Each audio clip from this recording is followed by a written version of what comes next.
코로나19가 끝난 다음에 가장 하고 싶은 일이 뭘까라고 하는 설문을 조사했더니 1위가 해외여행을 가고 싶다라고 하는 것이 1위였습니다. 코로나19로 하늘길이 막히다 보니 다른 나라 친지도 방문 못하고 또 여행도 하지 못하게 되었습니다. 하늘길만 막힌 것이 아니라 땅의 길도 막혔습니다. 그래서 혹시라도 하는 마음에 다른 곳에 가는 것도 주저하게 되고 또 모르는 사람이 오는 것도 주저하게 되었습니다. 또한 생업의 길이 막혔습니다.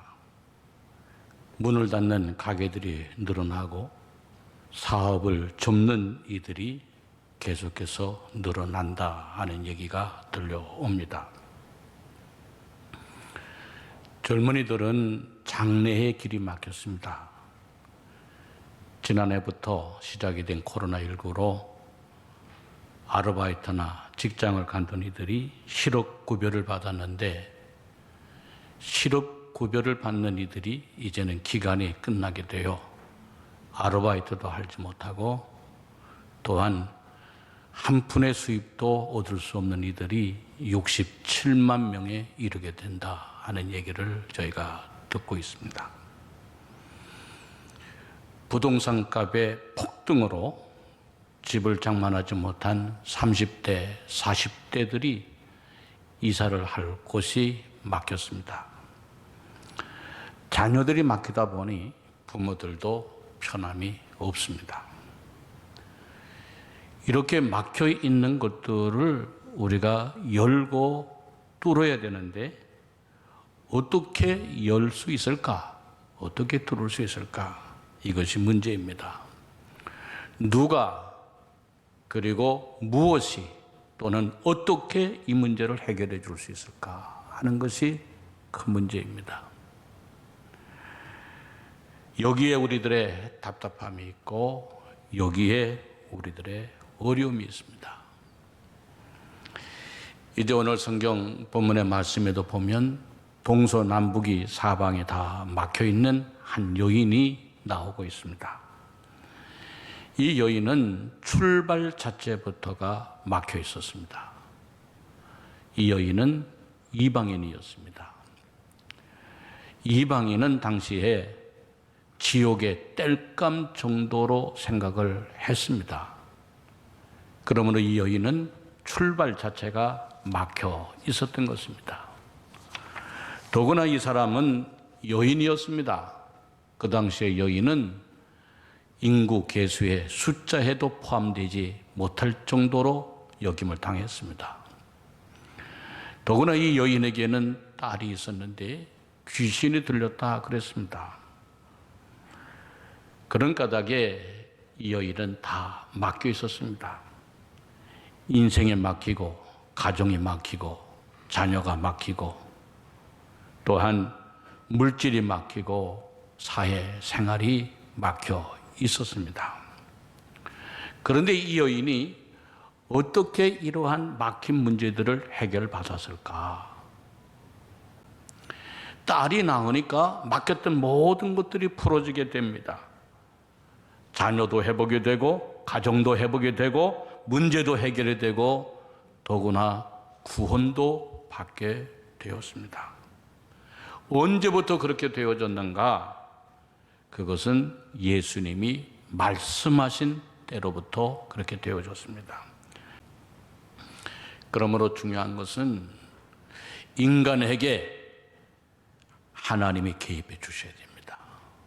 전능하신 하나님이 예수 그리스도가 개입하여 주시고 인생의 구원의 주가 되시는 예수님이 개입하여 주셔야 됩니다. 그럴 때에 문제들이 해결이 되어지고 인생의 문제들이 풀어지게 되어지는 것입니다.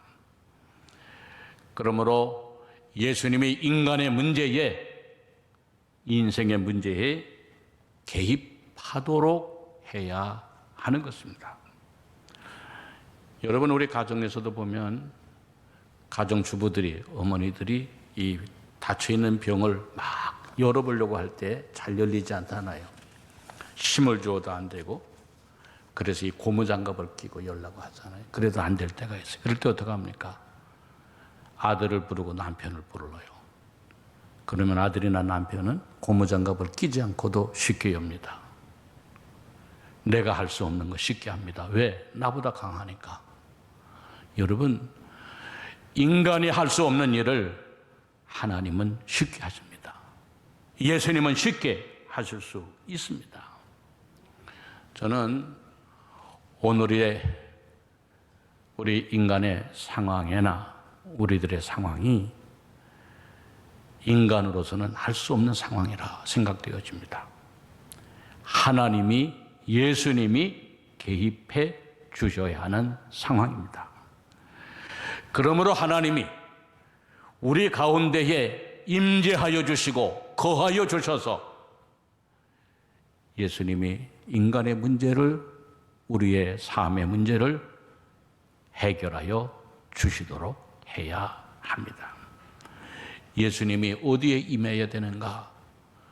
우리의 삶 속에 임하셔야 됩니다.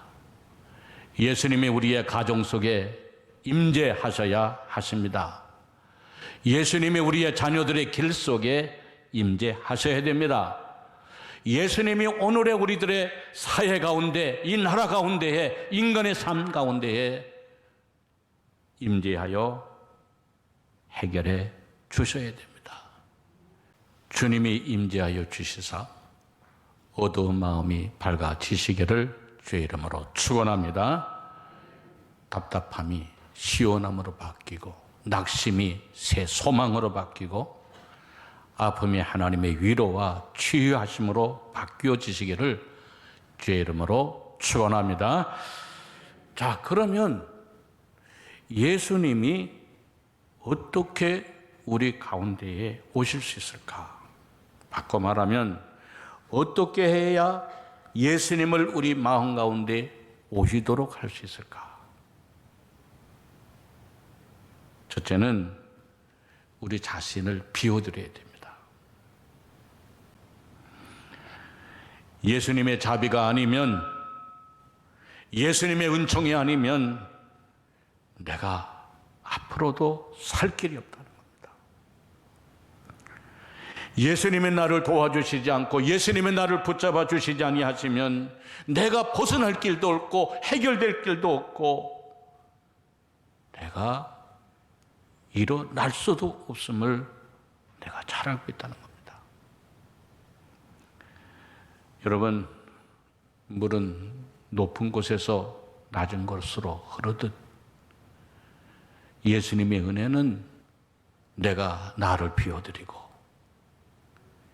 주님 외에는 나에게는 소망이 없고 주님만이 유일한 나의 문제를 해결해 주실 분이시라고 하는 것을 알고 고백하고 비워드릴 때에 주님의 은혜가 임하게 되어지는 것입니다.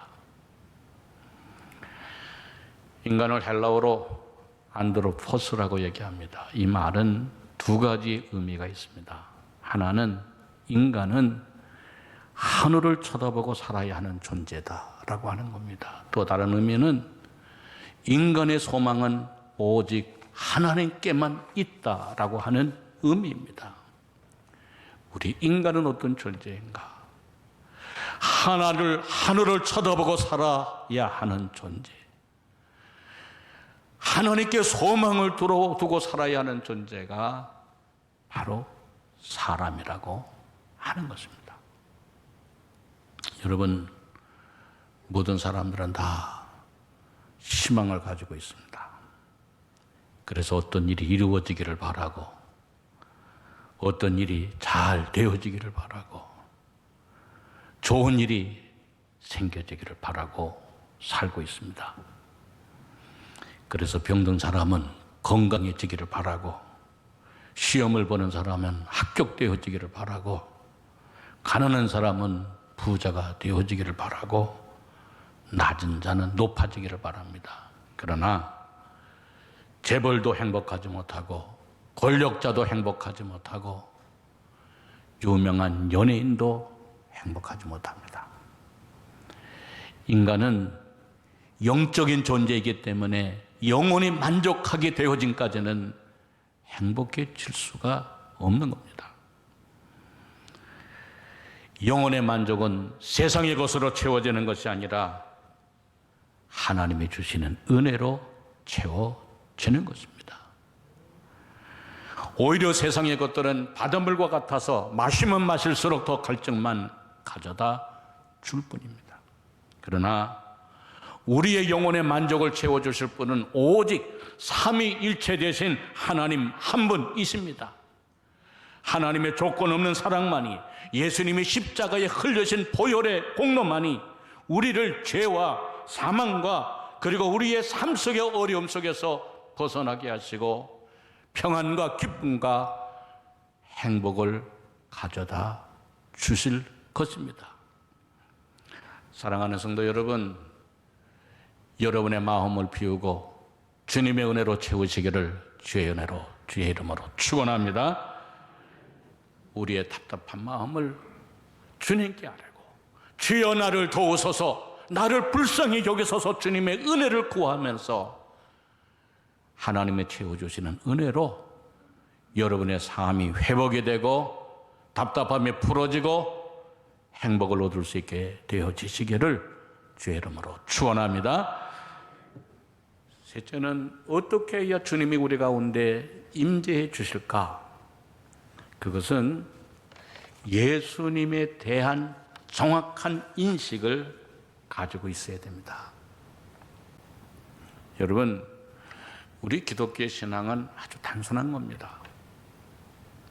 더러 사람들이 예수님을, 하나님을 관념 속에 철학적으로, 논리 속에 이성적으로 알려고 하지만 우리 하나님과 예수님은 이성에 갇혀 계시는 분이 아닙니다. 논리에 갇혀 계시는 분이 아닙니다. 철학에 갇혀 계시는 분이 아닙니다. 하나님과 예수님은 우리가 믿어야 할 믿음의 대상입니다. 그러므로 오늘 이 여인의 고백처럼 단순한 믿음, 단순한 신앙 고백을 가지고 있어야 한다는 겁니다. 1892년도에 미국의 북장로교회 선교사인 뮬러라고 하는 선교사가 한국에 왔어요. 그래서 이 한국의 이름을 가리켜서 민노아 선교사라 그렇게 이름을 정했어요. 여러분 한번 생각해 보세요. 1892년 정도가 되면 얼마나 우리나라가 개화가 되지 않고 답답했겠어요. 그러나 미국의 선교사들이 왔습니다. 제가 이 카나다하고 미국의 선교사를 파송한 교회들, 그들이 졸업한 신학교들, 그들이 다닌 학교들을 쭉 돌아볼 기회가 있었어요. 대한항공에서 이 비전 트랩이라고 해서 우리 목회자들을 초청을 한 적이 있습니다. 미국에서, 카나다에서 한국에 파송한 선교사들을 보면요, 정말 그 당시에 대단한 사람들이었어요. 좋은 대학, 좋은 신학교, 그리고 의사로서 얼마든지 거기에 잘 살 수 있는 분이었습니다. 그러나 그 당시에 그곳에서 기차를 타고 샌프란시스코로 와서 샌프란시스코에서 배를 타고 2달 가까이 일본으로 와서 일본에서 또 다시 배를 타고 한국으로 돌아왔어요. 이렇게 고생을 해서 선교사들이 돌아왔지만은 풍토병에 걸려서 죽는 사람도 있었고, 그리고 아파도 병원이 없었고, 선교사들 의사가 있어도 약이 없었어요. 이 민노아 선교사가 한국에 온 지 6년 만에 첫째 아이를 낳았습니다. 그런데 그 첫째 아이가 낳은 지 6개월 만에 병으로 죽었어요. 그 후에 둘째 아이를 낳았는데 둘째 아이는 태어난 지 그 다음 날 죽었습니다. 병원이 없고 약이 없고 죽었어요. 그로부터 1년 뒤에 둘째 아이가 태어난 지 하루 뒤에 죽고 나서 1년 뒤에 누가 죽었느냐? 민노아 선교사의 아내가 죽었습니다. 한국에서, 조선에서. 그때 주위에 있던 사람들이 민노아 선교사에게 물었습니다. 당신은 예수님을 원망하지 않느냐? 이 나라에 들어와서 첫째 아이도 죽고 둘째 아이도 죽고 아내마저 죽었을 때 당신은 예수를 원망하지 않느냐? 그랬더니 민노아 선교사는 아니다 그랬어요. 두 번째 질문을 했어요. 그러면 당신이 믿는 예수는 누구냐? 당신이 믿는 예수는 도대체 어떤 분이냐고 물었어요. 그때 민노아 선교사는 찬송가 가사를 지어서 내가 믿는 예수를 이렇게 이야기하고 있습니다. 그 가사가 오늘의 우리가 부르는 찬송가 96장의 가사입니다. 예수님은 누구신가? 우리 한번 그 가사를 생각하면서 불러 보십시다.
여러분, 우리 기독교의 신앙은 아주 단순한 것입니다. 하나님은 천지를 창조하시고 세상의 모든 역사를 주관하시고 죄 많은 우리를 구원하시기 위해서 독생자를 보내주셨고 예수 그리스도는 오셔서 우리의 죄를 속하기 위하여 십자가에 달려 돌아가셨고 그 예수를 믿는 자마다 하나님의 자녀가 되게 하셨고 구원을 받게 하여 주셨고 예수의 이름으로 기도하는 자마다 하나님이 응답하여 주신다. 이것이 우리가 믿는 믿음입니다. 사랑하는 성도 여러분, 시대가 어려우면 어려울수록 단순한 믿음을 가지고 주님을 의지하는 여러분들 되시기를 바랍니다. 캄캄한 밤만 이룰수록 하늘에 떠 있는 별은 더 용용하게 빛을 바랍니다. 시대가 어려울수록 우리의 믿음이 정금과 같은 믿음을 가져야 한다는 것입니다. 이 믿음을 갖고 세상을 이겨나갈 때에 주님이 우리 가운데에 임재하여 주시사 우리를 불쌍히 여기시며 긍휼을 베푸시며 우리의 막혀진 모든 것들을 예수님은 열어주실 것입니다. 이러한 은혜가 여러분의 삶 속에 이루어지시기를 주의 이름으로 축원합니다. 셋째로 어떻게 해야 예수님이 우리 가운데 임재하실까? 그것은 주님을 감동시켜야 됩니다. 주님의 마음을 움직여야 됩니다. 여러분, 우리가 예수 믿고 하나님의 은혜를 사모하는 우리들도 주님의 마음을 움직일 수 있는 믿음을 가져야 돼요. 주님을 감동시킬 수 있는 마음을 가져야 된다는 겁니다. 이러한 글이 있습니다. 주님은 옳습니다. 나의 부르짖음에 잠잠하셔도 주님은 옳습니다. 주 발 아래 엎드린 나를 지나쳐도 주님은 옳습니다. 나의 간절한 소원에 침묵하셔도 주님은 옳습니다. 주를 따르는 나를 외면하셔도 주님은 옳습니다. 나에게 전부를 아니 주셔도 주님은 옳습니다. 주님께 내가 먼저가 아닐지라도 주님은 옳습니다. 나를 낮추고 비천하게 만드셔도 주님은 옳습니다. 나를 바닥으로 끌어내리셔도 주님은 옳습니다. 나의 간절한 소원에 침묵하셔도 주님은 옳습니다. 그러나 나를 도우소서. 주여 나를 돌보아 주소서. 주의 상에서 떨어지는 부스러기 은혜라도 주옵소서. 나를 위한 주님의 길은 언제나 공평하고 언제나 옳습니다. 여러분, 얼마나 아름답고 귀한 신앙의 고백입니까? 이 옳습니다라고 하는 말을 이제 주님을 신뢰합니다라고 하는 말로 바꾸어도 은혜가 됩니다. 주님을 신뢰합니다. 나의 부르짖음에 잠잠하셔도 나는 주님을 신뢰합니다. 주님 발 아래 엎드린 나를 지나쳐도 나는 주님을 신뢰합니다. 나의 간절한 소원에 침묵하셔도 나는 주님을 신뢰합니다. 주를 따르는 나를 외면하셔도 나는 주님을 신뢰합니다. 여러분, 이러한 아름다운 믿음의 고백과 신앙을 가지고 나갈 때 주님이 얼마나 기뻐하시겠어요? 주님이 얼마나 감격하시겠어요? 여러분, 언제나 하나님을 신뢰하시기를 바랍니다. 무엇을 해도 어떻게 해도 주여 옳습니다. 무엇을 해도 어떻게 해도 나는 주님을 신뢰합니다. 이것이 바로 가나안 여인의 믿음이었다고 하는 것입니다. 이런 믿음을 가지고 있을 때에 주님이 감동을 받고 감격이 되어 여자여 내 믿음대로 될지어다 하시는 은혜를 베풀어 주셨다는 거예요.